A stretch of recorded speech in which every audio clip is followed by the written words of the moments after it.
자, 이번 시간에는 이제 간에 대해서 알아보도록 하겠습니다.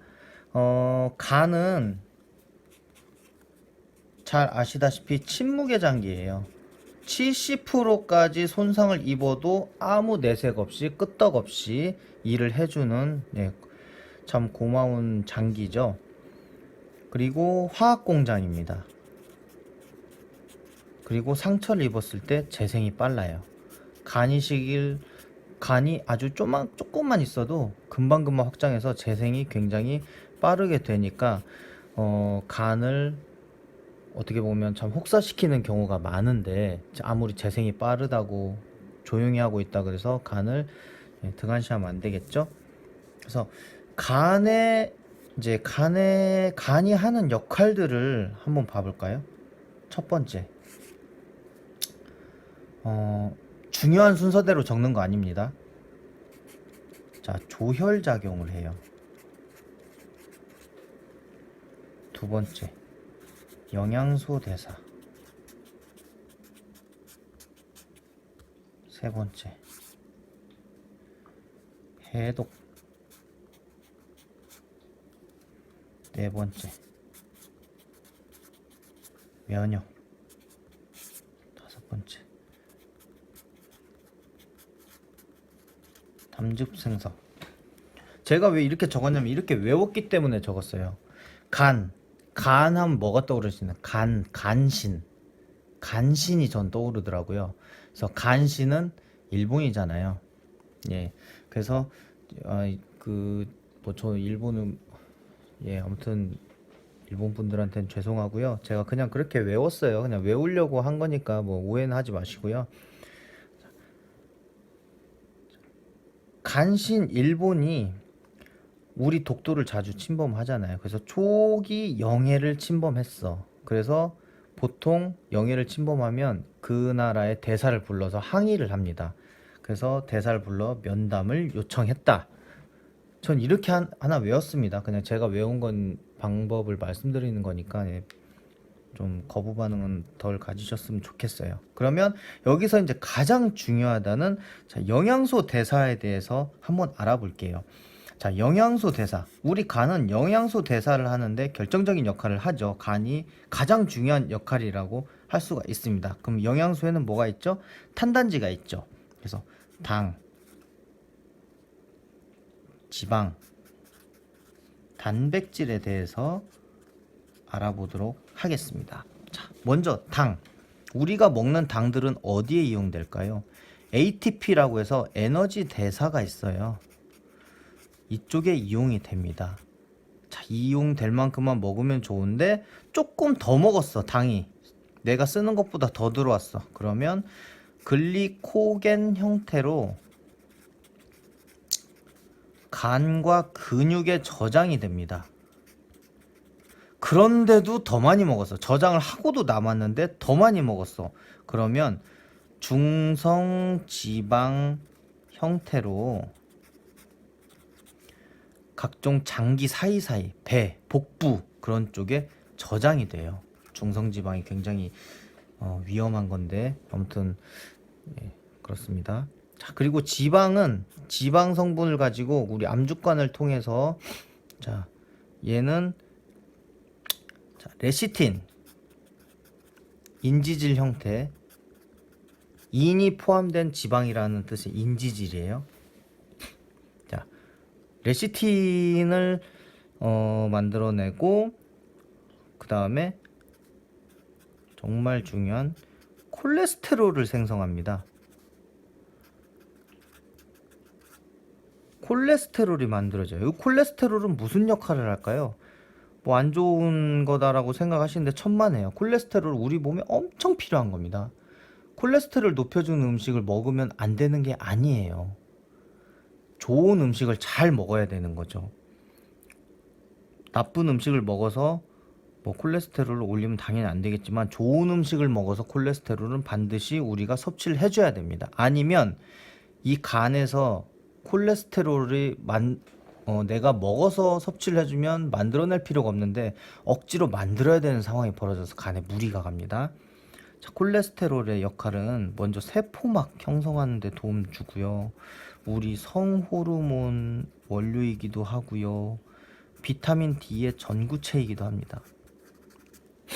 그래서 콜레스테롤 굉장히 중요한 거죠. 그리고 단백질. 단백질은 우리가 위에서 펩신 받고 췌장에서 트립신 펩티다즈를 받아서 아미노산으로 만들었잖아요. 그럼 그 아미노산을 다시 단백질로 합성해요. 어떤 단백질? 우리가 필요한 단백질. 그래서 대표적인 게 뭐 알부민. 알부민은 삼투압과 관련이 있고요. 글로불린, 항체 형성. 항체가 뭔지 아시나요? 항원에 대항하는 게 항체인데 항원은 병균. 그럼 항체는 그에 따른 면역이라고 생각하시면 될 것 같습니다. 그 다음에 혈액 응고쪽. 이거는 비타민 K가 필요해요. 자, 그리고 두 번째, 담즙에 대해서 알아볼게요. 이 담즙을 뭘로 만드는지 혹시 아시나요? 얘도 콜레스테롤로 만들어요. 그래서 담즙이 하는 역할을 제가 외워봤는데요. 자, 지방을 소화하고 독소를 배출해주고요.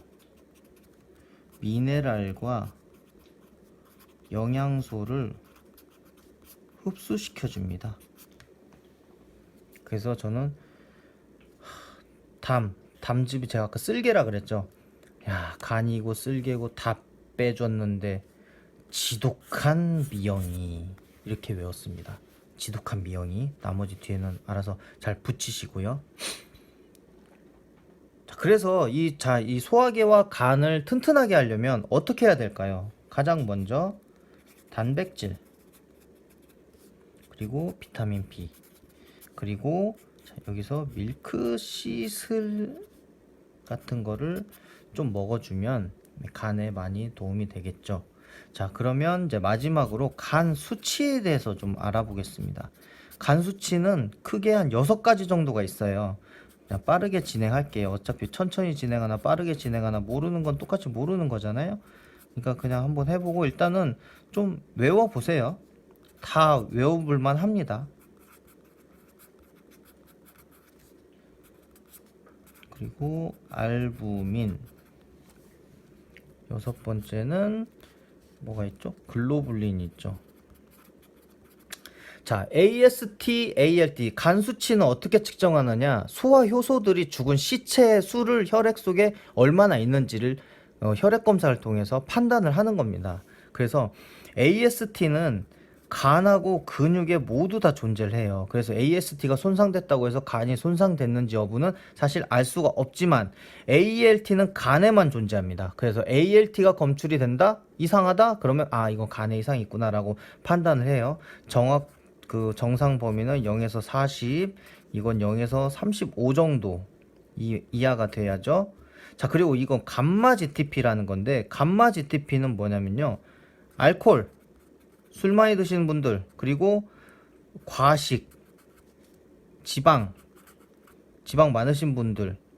근데 사실 감마 GTP 같은 경우는 물만 그냥 약간 벌컥벌컥 마셔도 수치가 올라간다고는 합니다. 그런데 우선 이게 기본 베이스고요.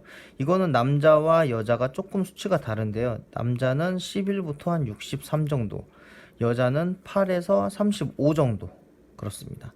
그리고 이제 빌리루빈은 뭐냐? 우리 몸속에 피가 붉은 이유는 헤모글로빈이라는 애가 들어있기 때문인데, 이 헤모글로빈이 다 사용이 되고 남은 찌꺼기들이 바로 빨간색이 다 빠져나간 그런 찌꺼기가 빌리루빈이에요. 그래서 빌리루빈 같은 경우는 담낭을 통해서 이제 이렇게 십이지장 쪽으로 빠져나가야 되는 물질인데, 빌리루빈이 배출이 안 되고 혈액 속에서 검출이 된다. 그러면 이제 문제가 있는 거죠. 황달 현상이 일어납니다. 얼마 전에 유상철 축구 감독이 췌장 암으로 황달 증세가 나타나서 병원 갔더니 췌장암으로 발견됐죠. 왜 췌장암이 구별이 그러니까 황달과 연관이 있느냐 하면 예. 그러니까 췌장하고 그러니까 간에서 담낭에서 빌리루빈이 이렇게 분비되는 그 총담관이라는 데를 거쳐서 가는데 그 총담관에 췌장이 붙어 있어요. 근데 췌장에 이런 무슨 종기 같은 그 종양 같은 게 생겨서 부풀어 오르기 시작하면 그 담관을 틀어 막는다는 얘기죠. 그러면 빌리루빈이 빠져나가야 되는데 못 빠져나가고 결국은 혈액 속을 떠도는 거예요. 그래서 이 황달이 온몸에 나타나는 겁니다. 그래서 황달이 나타날 정도면 예. 아무튼 그렇습니다. 그래서 0.2에서 1.0 정도 수치가 적당하고요. 자, 알부민은 삼투압, 아까 배웠죠? 삼투압에 관련이 되고 알부민은 기력에도 관련이 됩니다. 그래서 기력 없으신 분들 알부민 주사 한 대 딱 맞으면은 얘가 독성 물질을 온 몸 피를 돌아다니면서 얘를 싹 다 흡수를 한대요. 독성 물질을. 그렇기 때문에 몸이 훨씬 더 가볍겠죠. 얘는 3.8에서 5.1 정도 수치가 적당하고 얘는 항체 형성이라 그랬죠. 그래서 얘는 1.5에서 3.7 정도가 가장 좋은 수치라고 합니다. 자, 이렇게 해서 소화계 간에 대해서 배워봤고요. 이런 간 수치의 그 뭐 의미 정도는 좀 외워주셨으면 좋겠습니다. 고생하셨습니다. 이상 마치겠습니다.